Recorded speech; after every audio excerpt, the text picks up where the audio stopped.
नमस्कार, आप देख रहे हैं एक्स्ट्रा डोज। लोकसभा स्पीकर के पद पर अब ओम बिरला फिर से एक बार विराजमान हो गए हैं। लोकसभा अध्यक्ष बन गए हैं ओम बिरला और अब सदन की कार्यवाही ओम बिरला को ही चलानी है।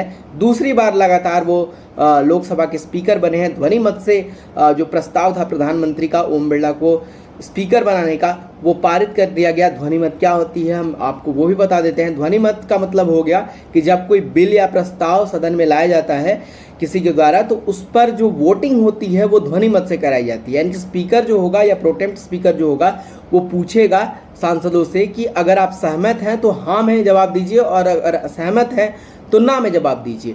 ध्वनि मत से हाँ में ज़्यादा जो संख्या है वो ध्वनि उसकी ज़्यादा सुनाई देती है और उसी हिसाब से चुन लिया जाता है। ध्वनि मत का मतलब ये होता है, तभी ये कराया जाता है लगभग जबकि स्थिति साफ हो।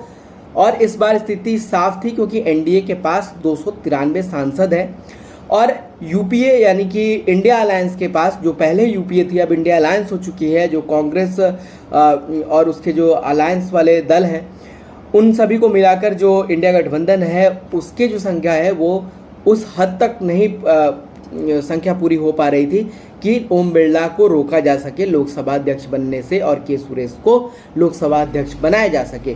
तो इसी को लेकर ये पूरी ध्वनि मत से जो वोटिंग हुई उसमें लोकसभा स्पीकर बन गया ओम बिरला। ध्वनि मत से पारित हो गया प्रस्ताव प्रधानमंत्री नरेंद्र मोदी का और उसके बाद लोकसभा स्पीकर बने ओम बिरला। उसके बाद प्रधानमंत्री नरेंद्र मोदी और नेता विपक्ष जो सदन में राहुल गांधी बने हैं, वो दोनों लोग उनको कुर्सी तक ले गए स्पीकर की और वहाँ प्रोटेम्प्ट स्पीकर ने अपनी कुर्सी छोड़ी और स्वागत किया ओम बिरला का। और ओम बिरला को जो सदन की सर्वोच्च कुर्सी होती है स्पीकर की, वहाँ प्रधानमंत्री नरेंद्र मोदी और राहुल गांधी ने उन्हें वहाँ विराजमान करवाया, बैठाया। और इस दौरान राहुल गांधी और प्रधानमंत्री नरेंद्र मोदी की भी केमिस्ट्री खूब अच्छी दिखी।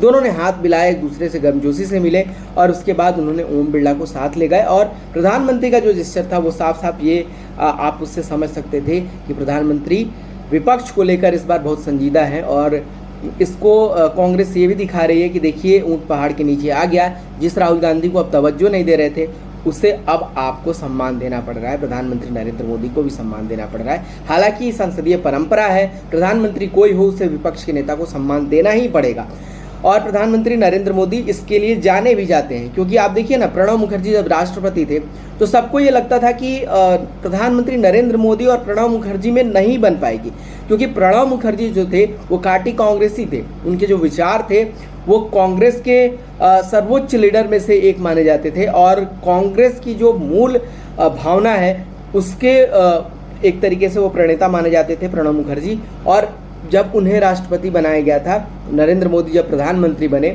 तब यह हो रहा था कि प्रधानमंत्री नरेंद्र मोदी को बहुत चुनौतियों का सामना करना पड़ेगा प्रणब दा के सामने सरकार चलाने में। लेकिन हुआ इसका उलट। प्रणब मुखर्जी प्रधानमंत्री नरेंद्र मोदी के व्यवहार कुशलता के वो कायल हो गए। तो ये व्यक्तिगत गुण है कि आप सामने वाले व्यक्ति को कैसे आप उसे अपने साथ जोड़ लेते हैं। तो प्रधानमंत्री नरेंद्र मोदी में ये गुण है।